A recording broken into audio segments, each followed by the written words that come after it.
Hi, I'm Jason Gordon for ThatShelf.com, and we're here at the Cannes International Film Festival, and I just saw Indiana Jones and the Dial of Destiny. We're just sitting here about to actually start the press conference, and everything's a little bit crazy on the red carpet here. They're announcing the beginning of the press. It's so funny. Every time that there's a Hollywood film like this, people get super excited here in the House of the Art Film. When Once Upon a Time in Hollywood was playing, people just went absolutely nuts. The film itself is good. It's not amazing. It's good. I described it as really capable fan fiction because you actually get Harrison Ford in it.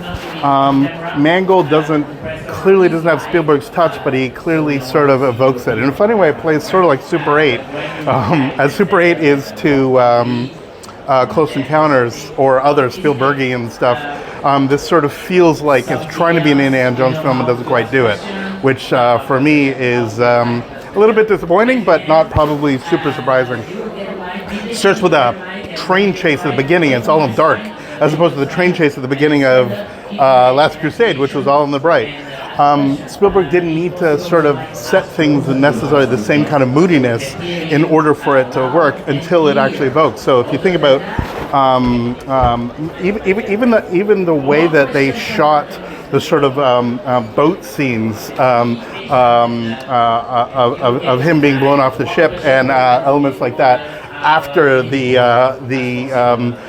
scene with the train in Last Crusade, even that had a sort of sense of lit whimsy. It wasn't aiming for anything other than sort of to evoke a particular style from the period, whereas this feels a little bit more like a modern blockbuster. It plays a little bit like almost like a Bourne movie at times, the way that the car chases are shot, camera angles and stuff like that. Mangold's obviously a very fine director, but it's just there's a lack of zip, lack of panache on it. Phoebe Waller-Bridge plays Helena, this other character, and I think she's pretty underwritten. You don't really buy any of her motivation, whether all the shifts of motivation that she actually has. I mean, it's one thing people complain all the time in Crystal Skull about how you didn't actually understand anybody's actually specific motivation, but this one feels even less genuine. But Harrison Ford was great. Like, he shows up, he inhabits the costume, and as a film, I mean, the film deals with time. It deals with whether we can go back in the past, whether we can recapture something that was once lost, about how we can remove the slightly metaphysical and work on the more mathematical, but still find elements of wonder. And when it does stuff like that, it's actually effective. So for me, it's commensurate with the sort of, I have sort of a pantheon. You have Raiders of the Lost Ark, which is one of the greatest films ever made, full stop, top 10 movie of all time. Absolute masterpiece. You have Last Crusade, which is a hell of a lot of fun. It's, by bringing in James Bond and doing all the stuff that they do, absolutely extraordinary film. Temple of Doom, when I saw it as a kid, it was like super scary and has all kinds of excellent bits in it, but it doesn't quite connect in the way that it should. And all of the people shitting on Crystal Skull, I think, underappreciate those moments of it that truly do work. If anything, this film sort of slots into that sort of second tier, but it's still an Indiana Jones film, and there are still moments that really work. There's some lines that are truly excellent, little one-liners that are not simply trailer fodder, that absolutely do what it needs to do. So, in the end, is this a Raiders film that you'll cherish in quite the same way?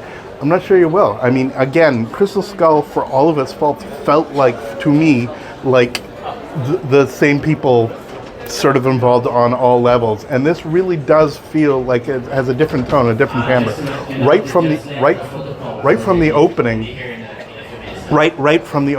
when the Disney or the Paramount logo doesn't mesh into something else, you know that you're in a slightly a different mode of doing it. And so for me, I just think that the film itself is a valid chapter of it.